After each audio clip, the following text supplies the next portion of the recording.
he established himself first and foremost as a defensive player, somebody that could kill penalties and really be a good, smart defensive player. So I think Easton can come in and do that right away.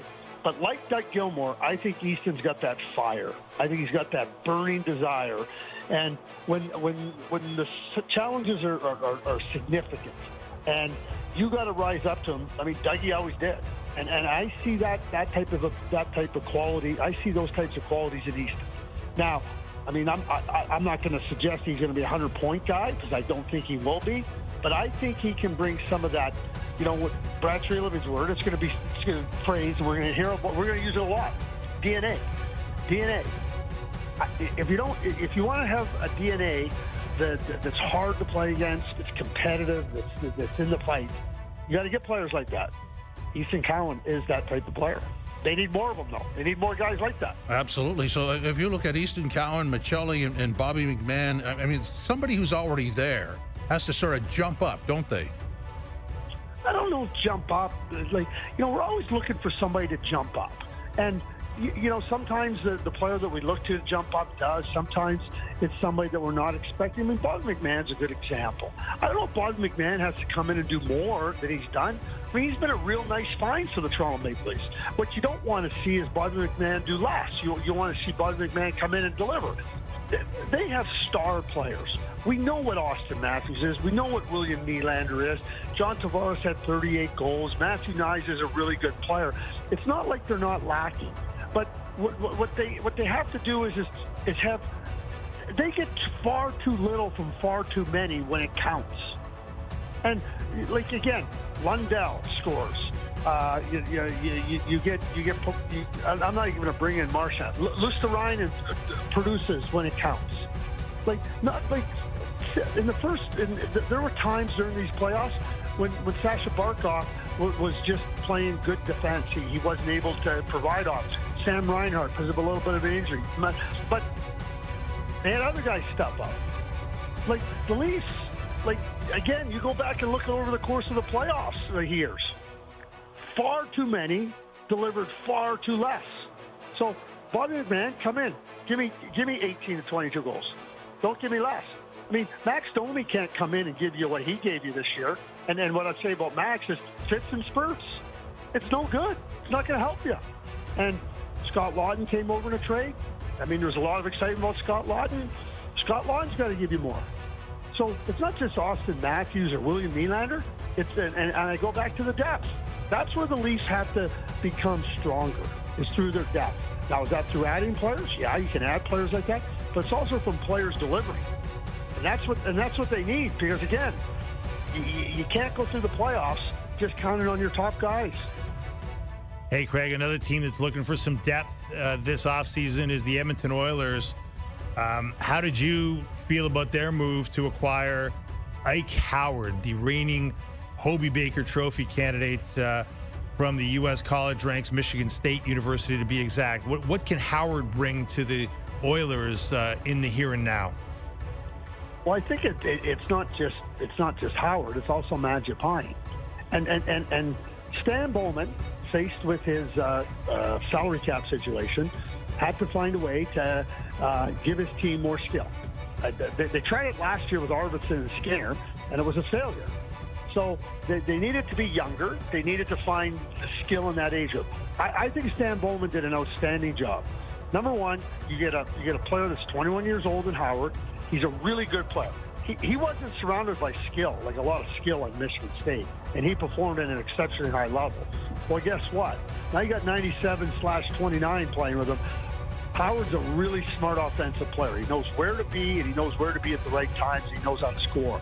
What he did last year, not surrounded like a lot of skill, he's going to have a real opportunity, and you got to be a smart player to play with McDavid and Draisaitl, and Howard is exactly that. Mangiapane, smart offensive player, and you put him with good, smart players, he's going to be able to score.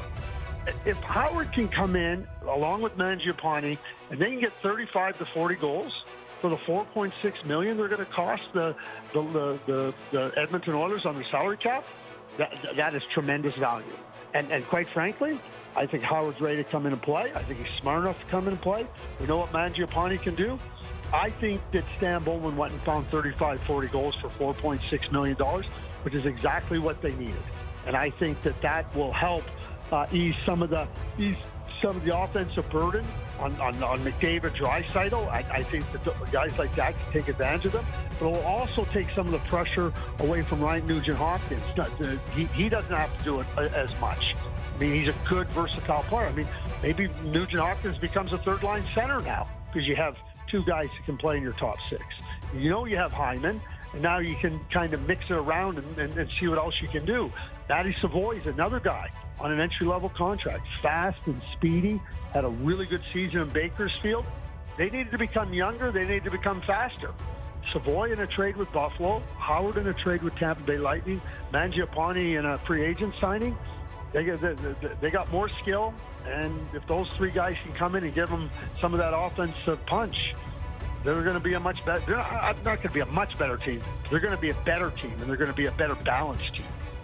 What do you think happens with McDavid, Craig? We've been speculating for a long time here about what his next deal might look like. MJ was on his last hit before he went on summer vacation saying if he was Connor McDavid's agent, he'd be saying maybe, hey, give me a 2-year deal, $16 million per, and I want to see what you guys do to put me in a position to win my cup.